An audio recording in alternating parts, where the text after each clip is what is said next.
നമസ്കാരം, പുതിയൊരു വീഡിയോയിലേക്ക് ഏവർക്കും സ്വാഗതം. ഇന്ന് ഞാൻ നിങ്ങളെ പരിചയപ്പെടുത്താൻ പോകുന്ന സിനിമയുടെ പേര് ദ ഫാം എന്നാണ്. നമ്മൾ മനുഷ്യന്മാർ എന്താ പറയുക, നോൺ വെജിന് വേണ്ടിയിട്ടൊക്കെ മൃഗങ്ങളെ ഉപയോഗിക്കാറുണ്ട്, ശരിയല്ലേ?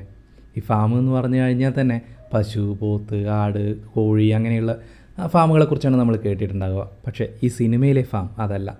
മൃഗങ്ങൾക്ക് പകരം മുഖംമൂടിധാരികളായ കുറേ പേർ. മൃഗങ്ങളോട് മനുഷ്യർ എങ്ങനെ പെരുമാറുന്നു അതുപോലെ ഫാമിൽ ഒരു കൂട്ടിൽ അടച്ചിട്ടാൽ എങ്ങനെയിരിക്കും? ഒന്ന് ചിന്തിച്ചു നോക്കിയേ. അതാണ് ദ ഫാം എന്ന സിനിമ. എത്രമാത്രം നീചമായിരിക്കുമെന്ന് നമുക്ക് കണ്ടു തന്നെ അറിയാൻ സാധിക്കും. അപ്പോൾ ഓരോ സീനൊക്കെ കാണുമ്പോൾ നമ്മൾ അയ്യോ ഇങ്ങനെയൊക്കെ ആയിരിക്കുമോ എന്നൊക്കെ നമുക്ക് തോന്നിപ്പോവും.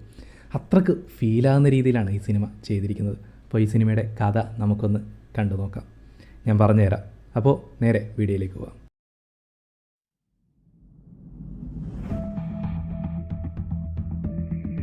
സിനിമ തുടങ്ങുന്നത് നോറയുടെയും അവളുടെ കാമുകൻ അലക്സിൻ്റെയും കാർ യാത്രയിലൂടെയാണ്. വളരെ വിജനമായ വഴിയിലൂടെയാണ് അവരുടെ യാത്ര. അങ്ങനെ പോകുന്ന വഴിക്ക് കാണുന്ന ഒരു റെസ്റ്റോറൻറ്റിൽ ബാത്റൂം യൂസ് ചെയ്യുന്നതിനായി അവർ നിർത്തുന്നു. അവിടെ ആരെയും കാണുന്നില്ല. അതുകൊണ്ട് ബാത്റൂം യൂസ് ചെയ്ത് അവർ യാത്ര തുടരുന്നു. വഴിയിൽ വെച്ച് അവർ ഒരു സ്ത്രീയെ കാണുന്നു. പുള്ളിക്കാരിയുടെ കാറ് ബ്രേക്ക് ഡൗൺ ആയതാണ്. അലക്സും നോറയും അവരെ സഹായിക്കാൻ ഒരുങ്ങി. പക്ഷേ അവരുടെ റൂഡ് ബിഹേവിയർ കാരണം ആ സ്ത്രീയെ സഹായിക്കാതെ അവർ മുന്നോട്ട് പോകുന്നു. പിന്നീട് അവർക്ക് റെസ്റ്റോറൻറ്റിൽ നിന്നും ഭക്ഷണം ലഭിക്കുന്നു. അങ്ങനെ ഭക്ഷണം കഴിച്ച് പുറപ്പെടുമ്പോൾ ഒരാൾ വന്ന് നിങ്ങളിവിടെ സേഫ് അല്ലെന്ന് പറയുന്നു. പക്ഷേ അത് കാര്യമാക്കാതെ അവർ മുന്നോട്ട് പോകുന്നു. അങ്ങനെ പോകുന്നതിനിടയിൽ അവരുടെ വണ്ടിയുടെ ഫ്യൂവൽ തീരുന്നു. തൊട്ടടുത്ത് കണ്ട ഫ്യൂവൽ സ്റ്റേഷനിൽ നിന്നും ഫ്യൂവൽ നിറച്ച ശേഷം അവിടെയുള്ള ആളോട് ചോദിക്കുന്നു ഇവിടെ അടുത്ത് താമസിക്കാൻ ലോഡ്ജോ ഹോട്ടലോ വല്ലതും കിട്ടുമോ എന്ന്. കാരണം രണ്ടുപേരും വളരെ ടയേർഡായിരുന്നു. അപ്പോൾ അയാൾ പറയും ഈ റോഡ് കുറച്ച് മുന്നോട്ട് പോകുമ്പോൾ ഒരു വുഡൻ ക്യാബിൻ ഉണ്ടെന്നും അവിടെ താമസിക്കാനുള്ള സൗകര്യങ്ങൾ ഉണ്ടാവുമെന്നും പറയുന്നു. നോറയ്ക്ക് വലിയ താല്പര്യമൊന്നുമില്ലെങ്കിലും അലക്സ് ടയേർഡായതിനാൽ അവർ ആ സ്ഥലത്തേക്ക് പോകുന്നു. അങ്ങനെ അവർ അവിടെ എത്തുന്നു. അവിടെയാണെങ്കിൽ ഒരുപാട് കാറുകൾ നിർത്തിയിട്ടതിനാൽ അത്യാവശ്യം നല്ല സ്ഥലമാണെന്ന് തോന്നുകയും അവർ അവിടെ കയറുകയും ചെയ്യും. പക്ഷേ അവിടെയും അകത്ത് ആരെയും കാണുന്നില്ല. അതുകൊണ്ട് തന്നെ നോറയ്ക്ക് വല്ലാത്തൊരു ഫീല് തോന്നുന്നു. അത് അവൾ അലക്സിനോട് പറയുകയും ചെയ്യുന്നു. എന്നാൽ അലക്സ് അത് ചെവിക്കൊള്ളുന്നില്ല. അങ്ങനെ അവർ അന്വേഷിച്ച് ആ ക്യാബിൻ്റെ മുകളിലേക്ക് എത്തുന്നു. അവിടെ അവർ ഒരാളെ കാണുന്നു. അയാളോട് സംസാരിച്ച് റൂമൊക്കെ മേടിച്ച് അവർ റൂമിലേക്ക് കയറുന്നു. കുറേ നേരം അയാളോട് സംസാരിച്ചപ്പോൾ അവർക്ക് എന്തോ പന്തികേട് തോന്നിയതിനാൽ അയാളെ ഒഴിവാക്കുന്നു. എന്നിട്ട് അവർ ഉറങ്ങാൻ കിടക്കുന്നു. പിറ്റേന്ന് രാവിലെ അവർ എഴുന്നേൽക്കുമ്പോൾ കട്ടിലിനടിയിൽ പശുവിൻ്റെ മുഖംമൂടി ധരിച്ച ഒരാളുണ്ടായിരുന്നു. അയാൾ പുറത്തേക്ക് വന്ന് ഇവരെ നോക്കുന്നു. ആ സീൻ അവിടെ കട്ടാവുന്നു. അത് കഴിഞ്ഞ് നമ്മൾ കാണുന്നത് നമ്മുടെ നോറയെ ഒരു ഇരുമ്പ് കൂട്ടിൽ ഇട്ടിരിക്കുന്നതാണ്. അവളവിടെ നിന്നും ബഹളമുണ്ടാക്കുമ്പോൾ ആ പശുവിൻ്റെ മുഖംമൂടിയിട്ടയാൾ വീണ്ടും വരുന്നു. അവളോട് മിണ്ടാതിരിക്കാൻ പറയുകയും ചെയ്യുന്നു. ശേഷം മറ്റ് രണ്ടുപേർ കൂടി വരുന്നു. അവരും പശുവിൻ്റെ മുഖംമൂടി ധരിച്ചിരുന്നു. അവർ നോറയെ മറ്റൊരു സ്ഥലത്തേക്ക് കൊണ്ടുപോയി പല കാര്യങ്ങളും ചെയ്യുന്നു. അത് നിങ്ങൾ കണ്ടു തന്നെ അറിയണം. ഭയങ്കരമായിട്ട് അറപ്പും വെറുപ്പും തോന്നും ആ സീനൊക്കെ കാണുമ്പോൾ. ശേഷം തിരികെ കൂട്ടിൽ കൊണ്ടുവന്ന് ഇടുകയും ചെയ്യുന്നു. ശേഷം അവളെ ഒരു ഷെഡിലേക്ക് മാറ്റുന്നു. അതിനുശേഷം ആ സ്ഥലത്തിൻ്റെ ഒരു വൈഡ് ദൃശ്യം നമുക്ക് കാണിച്ചു തരുന്നുണ്ട്. കാര്യം എന്താണെന്ന് വെച്ചാൽ അത് ഒരു ഫാമാണ്. പശുവും കോഴിയും ആടുമൊന്നുമല്ല, മനുഷ്യനെയാണ് അവിടെ പൂട്ടിയിട്ടിരിക്കുന്നത്. മനുഷ്യരെ മൃഗതുല്യമായി അല്ലെങ്കിൽ അതിലും താഴ്ന്ന രീതിയിൽ കാണുന്ന കുറച്ചുപേർ. അവരെ അവിടെ പൂട്ടിയിട്ട് അവരിൽ നിന്ന് കിട്ടാവുന്ന കാര്യങ്ങൾ മാക്സിമം ഉപയോഗപ്പെടുത്തുന്ന ഒരു പറ്റം ആളുകളെയാണ് ആ ഫാമിൽ നമുക്ക് കാണാൻ സാധിക്കുക. പശുവിൻ്റെയും പന്നിയുടെയും മുഖംമൂടി ധരിച്ചിട്ടാണ് അവരവിടെ നിൽക്കുന്നത്. അവിടെ അടച്ചിട്ടിരിക്കുന്ന പുരുഷന്മാരെ ഓരോ ദിവസവും വന്ന് തലയ്ക്ക് ചുറ്റികൊണ്ട് അടിച്ചു കൊന്ന് അവരുടെ ഇറച്ചി ഭക്ഷണത്തിനായി ഉപയോഗിക്കുകയാണ് അവർ ചെയ്യുന്നത്. മറ്റൊന്ന് ഡയറി ഫാം സെക്ഷനാണ്. അവിടെ സ്ത്രീകളെയാണ് ഉപയോഗിക്കുന്നത്. യന്ത്രം ഉപയോഗിച്ച് സ്ത്രീകളുടെ പാല് കറന്നെടുക്കുകയാണ് അവർ ചെയ്യുന്നത്. ആ സീനൊക്കെ കണ്ടാൽ നമുക്ക് വെറുത്തു പോവും ശരിക്കും പറഞ്ഞു കഴിഞ്ഞാൽ. നമ്മുടെ അലക്സ് ഇതുപോലൊരു കൂട്ടിലാണുള്ളത്. അപ്പോൾ രണ്ടുപേർ വന്ന് അലക്സിൻ്റെ സമീപത്ത് കൂട്ടിലുള്ള പുരുഷന്മാരെ തലക്കടിച്ചു കൊല്ലുന്നു. അലക്സ് അത് കണ്ട് ബഹളമുണ്ടാക്കിയപ്പോൾ അവനെയും തലക്കടിക്കുന്നു.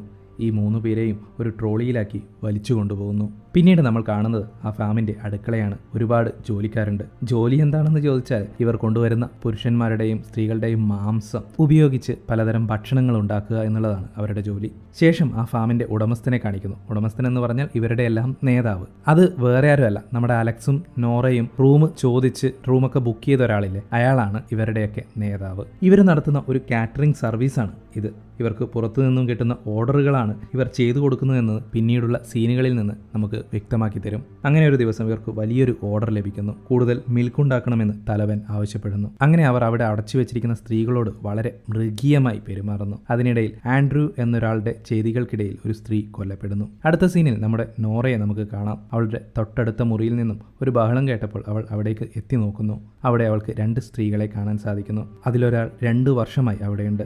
അവളെ അവർ പലതവണ ഗർഭിണിയാക്കുകയും അവളുടെ പാല് വലിച്ചെടുക്കുകയും ചെയ്തു. മാത്രമല്ല അവളുടെ കുഞ്ഞുങ്ങളെയെല്ലാം കൊന്നുകളഞ്ഞുവെന്നും അവൾ നോറയോട് പറയുന്നു. ഇനിയൊരിക്കലും ഗർഭിണിയാവാൻ സാധിക്കാത്തതിനാൽ അവളെ അവർ കൊല്ലാൻ പോവുകയാണെന്നും അവൾ പറയുന്നു. അടുത്തത് ആഷ്ലി എന്ന യുവതിയാണ്. എങ്ങനെയെങ്കിലും നമുക്ക് രക്ഷപ്പെടാമെന്ന് നോറ അവളോട് പറയുന്നു. കുറച്ചു കഴിഞ്ഞപ്പോൾ മുഖംമൂടി ധരിച്ചവർ വന്ന് 2 വർഷമായി അവിടെയുള്ള ആ സ്ത്രീയെ കൊല്ലുകയും ദേഹം കീറി മുറിച്ച് ശരീരഭാഗങ്ങൾ എടുത്തുകൊണ്ടുപോവുകയും ചെയ്യുന്നു. അത് കണ്ട് നോറ വളരെയധികം പേടിക്കുന്നു. പെട്ടെന്ന് നമ്മൾ മരിച്ചെന്ന് കരുതിയ അലക്സ് അവിടെ എത്തുന്നു.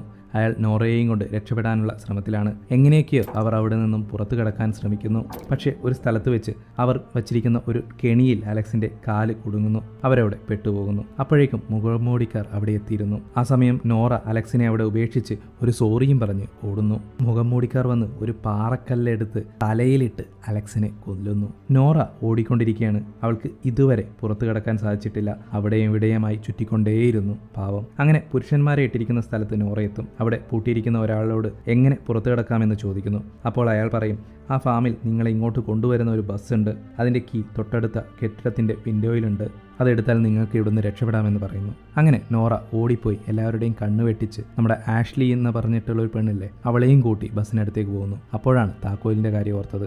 വീണ്ടും പുറത്തിറങ്ങി അടുത്ത കെട്ടിടത്തിൽ പോയി താക്കോലെടുത്ത് ബസ്സിലേക്ക് വരുന്നു.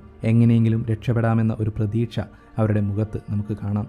കാണുന്ന പ്രേക്ഷകനും ആ ഒരു ഫീല് തന്നെ അനുഭവിച്ചറിയാം.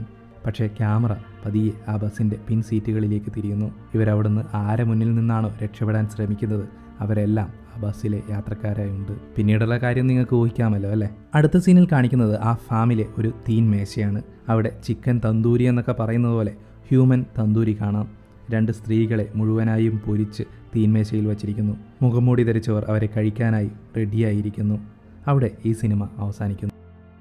അപ്പോൾ ഞാൻ പറഞ്ഞ കഥ നിങ്ങൾക്ക് ഇഷ്ടപ്പെട്ടു എന്ന് കരുതുന്നു. ദ ഫാം എന്നുള്ള സിനിമ. അപ്പോൾ സിനിമ കാണുമ്പോൾ നമുക്ക് എന്താ തോന്നുക? എന്താണ് അത് മുന്നോട്ടേക്ക് പോകുന്ന സന്ദേശം?